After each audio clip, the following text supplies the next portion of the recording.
जख्मी जितेंद्र भैया नया गीत अभी लिखले बनी तनी मनी गबड़ाइयो जाई तो क्षमा करब सभे। बाकी एक बार चाचा जी के और सब ताली बजा के स्वागत हमरा ओर से कर दे कि मस्त जी के बनल विचार सजल ठकुरी बाबा के दरबार। अरे किसबरे हलचल हो गई, अरे पर्यटन स्थल हो। अभी हमनी के बीच में हमारे बड़ भैया अजीत हलचल भैया आ गए बड़न। पारिवारिक हमार और भैया के संबंध बा। झलन भैया से आग्रह करब कि एगो स्वागत गीत के बाद अभी हम अपना सांसद महोदय जी के स्वागत करब। ओकरा बाद हमारे अजीत भैया के स्वागत के संगे संगे गीत भी शुरू हो जाई तो और आनंद आ जाए। जख्मी जितेंद्र भैया नया गीत अभी लिखले बनी तनी मनी गबड़ाइयो जाई तो क्षमा करब सभे। बाकी एक बार चाचा जी के और सब ताली बजा के स्वागत हमरा ओर से कर दे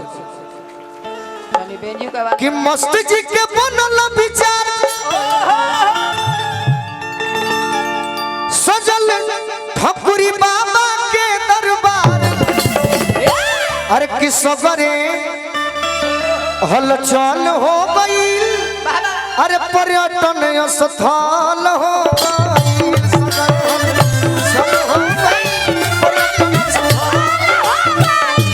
सबरे हलचल हो गई, पर्यटन स्थल हो।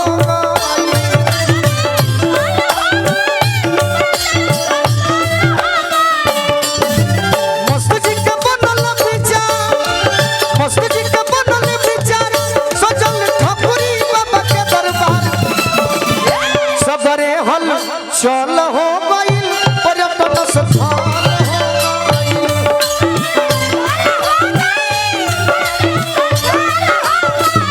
सबरे हल चल हो गई, पर्यटन स्थल हो।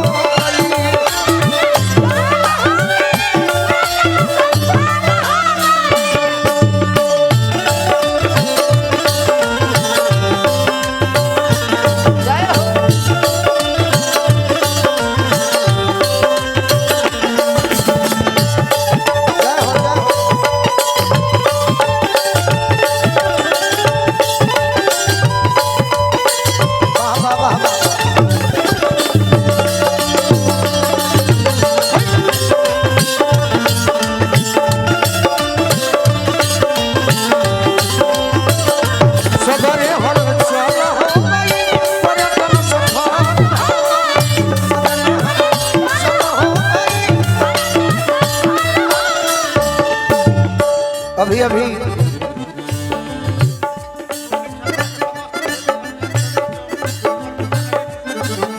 प्रमुख कन्हैया सिंह जी इंटक नेता, जिला पंचायत प्रतिनिधि बड़े भाई विनोद सिंह जी से निवेदन है कि कृपया करके अपना मंच पे स्थान ग्रहण करें। प्रभाकर सिंह जी सुदिष्टपुरी डिग्री कॉलेज के प्रधान लिपिक आवे और मंच पे अपना स्थान ग्रहण करें।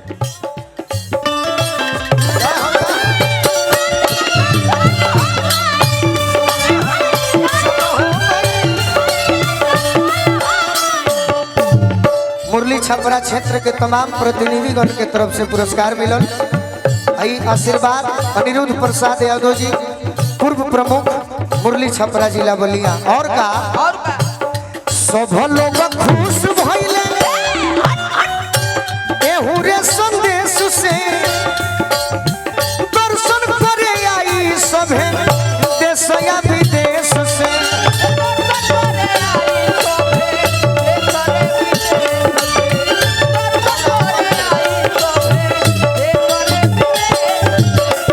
सब लोग खुश भइले।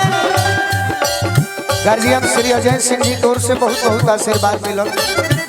सब लोग खुश भइले एहू रे संदेश से, दर्शन करे आई हवा लोगवा विदेश से।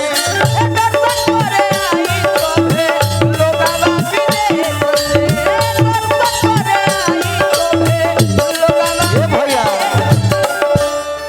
कि लागत कुछ भी नजारा, अरे बहे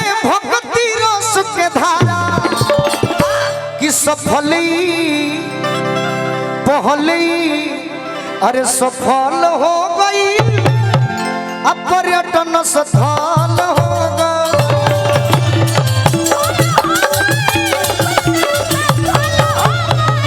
पहली सफल हो गई पर्यटन स्थल हो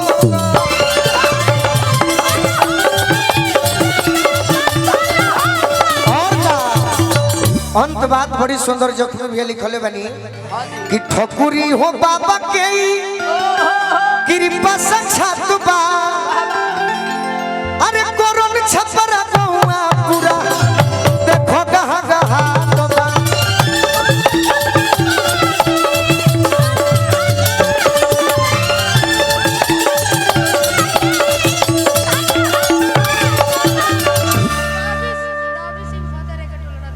फतेह राय के टोला रवि सिंह जी कन्हैया सिंह जी प्रमुख साहबपुर से बहुत बहुत आशीर्वाद हमारो इच्छा बा कि आज इतना विकास भइल ऐसे 4गुना-5गुना विकास होई तो और आनंद जी जय हो शिवदत्त यादव जी व्यास जी जख्मी जितेंद्र जी के चाचा गार्जियन के गोड़ लगत नहीं आशीर्वाद के प्रतीक्षा बा कि ठकुरी हो बाबा के अरे कृपा साक्षात बा कोरोन छपरा गौआ देखो पूरा गहा गहा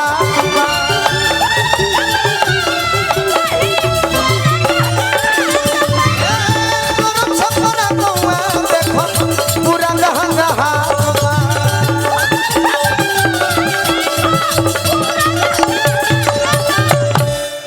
अरुण सिंह जी अध्यापक महोदय जी के तरफ से बहुत बहुत आशीर्वाद देने सोनू यादव जी और का कि गोलू राजा जुड़ता रे हाथ अरे टिकले जखमी जितेंद्र जी माथ कि मन निर्मल हो गई पर्यटन स्थल हो गई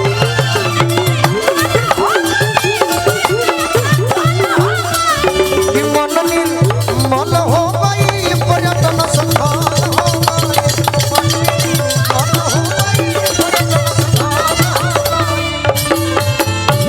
एक बार हाथ उठा के बोली ठकुरी बाबा की आई चंदन पांडे।